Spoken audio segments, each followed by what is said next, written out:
Prolaktin, hamiləlik dönəmi və sonrasında ifraz olunan bir hormon. Nəticədə süd istehsalı başlayır, analıq hissləri güclənir, şəfqət kimi duyğular artır, aqressivlik azalır. Yəni prolaktin insan nəslinin davamiyyəti nöqtəsindən olmazsa olmaz bir hormondur. Baxaq görək, insan üçün bu qədər əhəmiyyətli bir maddəyə Quranda hər hansı bir işarə varmı? Axtardığımız zaman Quranda prolaktin kimi oxuya biləcəyimiz tək bir hərf ardıcıllığı təsbit edirik. Baxın, prolaktin tam şəkildə oxunur. Baxaq, süd və hamiləliklə əlaqədar olan bu prolaktin hərf ardıcılığı Quranın hansı ayəsinə düşmüşdür? Həmələthu ummuhu, anası onu qarnında daşıdı. Həmələthu, hamilə sözü buradandır. Həmələthu ummuhu kurhə, anası onu qarnında zəhmətlə daşıdı. Və vədəəthu kurhə, və doğdu, dünyaya gətirdi onu zəhmətlə. Və həmluhu, onu qarnında daşıması və fisaluhu, və süddən kəsilməsi sələsunə şəhra, 30 aydır. Baxın, prolaktin hərf ardıcıllığını Quranda axtardıq. Cəmi bircə yerdə təsbit etdik və təsbit etdiyimiz nöqtə tam da prolaktinin əlaqədar olduğu hamiləlik və süddən bəhs etdiyini gördük. Nəzərə alsaq ki, Quranda eyni anda həm süddən, həm hamiləlikdən bəhs edən sadəcə 2 ayə var və prolaktin bunlardan birinə düşmüşdür.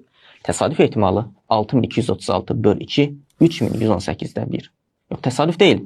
Prolaktin hərf ardıcılığının bu ayəyə qəsdən kodlanmış olmaq ehtimalı 3118-də 3117. Davam edək.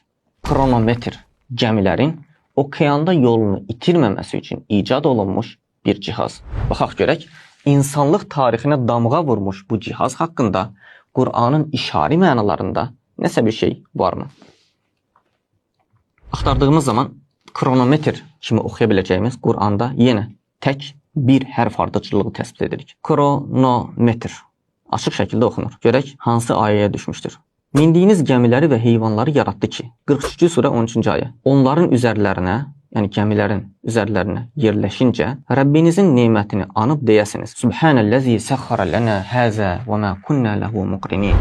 Baxın, gəmi üçün icad olunmuş bir cihaz, kronometr hərf ardıcılığını Quranda axtardıq.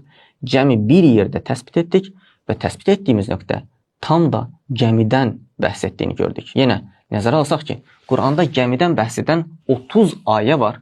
Bu da təsadüf ehtimalı dəyərləndirməsinə qatılacaq. 6236 böl 30, 208-də 1. Davam edək. Edison.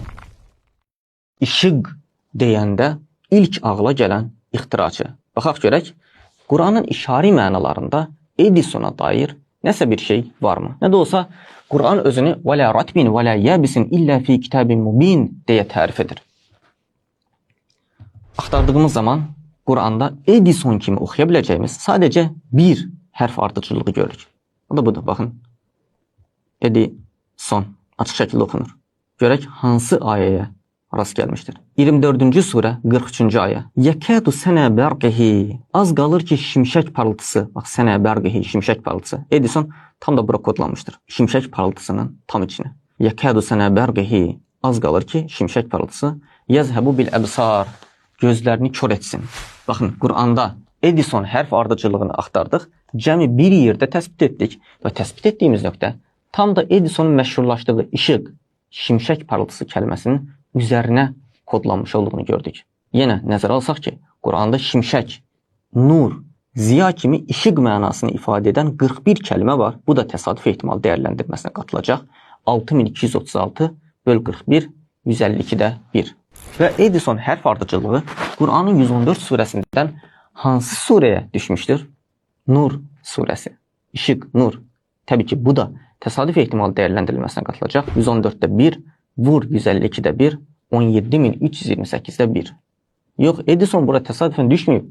Qəsdən kodlanıb. Ehtimal 17328-də 17327. İndi bu 3 məlumatın hər hansı bir mətndə təsadüfən bu şəkildə ortaya çıxmaq ehtimalı 3118-də 1, vur 208-də 1, vur 17328-də 1. Yəni, təxminən 11 milyonda 1. Yox, təsadüfən deyil. Bu 3 məlumatın hər hansı bir mətnə qəsdən kodlanmış olmaq ehtimalı 11 milyonda 10 milyon 999 min 999. və bu da elmi dildə desək 5 sigma dəyərindən daha yüksək bir dəyərdir. Və yenə elmi metodologiyada bu qüvvətdə bir iş təsadüf olaraq qəbul olunmur. Bu ehtimalları niyə hesablayırıq? Sigma dəyərlərini niyə çıxarırıq?